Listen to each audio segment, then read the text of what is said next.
अस्सलाम वालेकुम। मेरा नाम डॉक्टर इशफाक है। मैं सईद इंटरनेशनल हॉस्पिटल G11 मरकज़ इस्लामाबाद में एज़ अ कंसल्टेंट न्यूरोसर्जन और कंसल्टेंट एंडोस्कोपिक स्पाइन के तौर पे काम कर रहा हूँ। तो क्रॉनिक सबड्यूरल हीमाटोमा एक ऐसी बीमारी है जो कि ओल्ड एज पेशेंट में पाई जाती है। अब इसकी वजह क्या है? इसकी वजह यह है कि ओल्ड एज में जो जो ओल्ड एज के पेशेंट होते हैं उसमें जो ब्रेन होता है उसकी साइज़ श्रिंक हो जाती है, जिसको मेडिकल टर्मिनोलॉजी में ब्रेन एट्रोफी कहते हैं।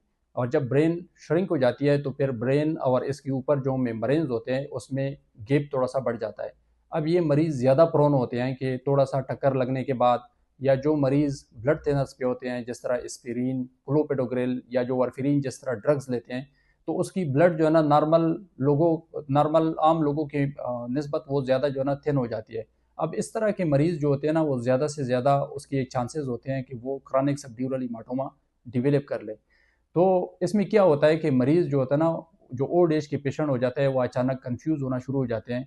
उसको टाइम और इन चीज़ों का पता नहीं चलता है, या इधर-उधर की बातें करते हैं, या उसके स्पीच में कोई इश्यू आ जाती है, जिस तरह स्लर्ड स्पीच हो गया, सही तरीके से वो अल्फाज अदा नहीं कर सकते, या उसका बॉडी का एक साइड जो है ना पैरालाइज़ होना शुरू हो जाता है, वीक होना शुरू हो जाता है। जिस तरह पहले वो खाना खाता था, अब वो जो है ना खाना खाने में उसको तकलीफ़ शुरू हो जाती है, या पैर उसकी कमज़ोर हो जाती है।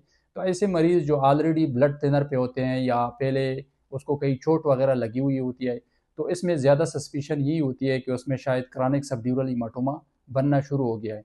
तो पहले जब ये चोट लग जाती है या जो ब्लड थिनर लेते हैं, तो इसमें अचानक इसको ये मसले नहीं होते, फॉर एग्जांपल उसी वक्त उसको ये मसले नहीं होते।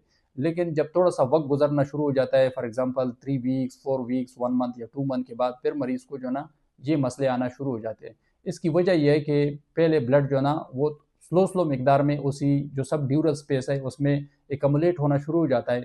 लेकिन जितना जितना वक्त इसका गुजरता जाता है वो फिर लिक्विफाइड शक्ल में, मतलब है कि थोड़ा सा लेस डेंसर हो जाता है, और फिर मरीज़ जो है ना सिम्टोमेटिक हो जाता है।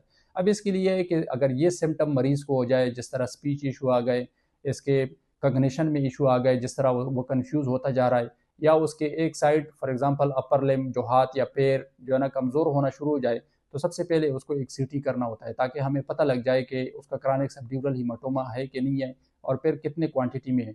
अगर इसकी क्रॉनिक सबड्यूरल हीमाटोमा की साइज़ जो है ना 1 सेंटीमीटर तक पहुंच जाए और मरीज़ सिम्टोमेटिक हो, तो फिर इसको हम बर होल्स के ज़रिए जो है ना उसको ड्रेन कर लेते हैं। इसमें ये होता है कि मरीज़ की जिस साइड पे क्रॉनिक सबड्यूरल हीमाटोमा होता है, तो उसमें हम 2 छोटे-छोटे सुराख बना लेते हैं, और इसका ड्यूरा फिर हम ओपन कर लेते हैं, और फिर कंटिन्यूअस सेलाइन की वॉश के ज़रिए हम इस ब्लड को बाहर वॉश अप कर लेते हैं। इसके बाद मरीज़ भी इम्प्रूव हो जाता है, और फिर जो है ना मरीज़ की नॉर्मल ज़िंदगी में आ जाता है।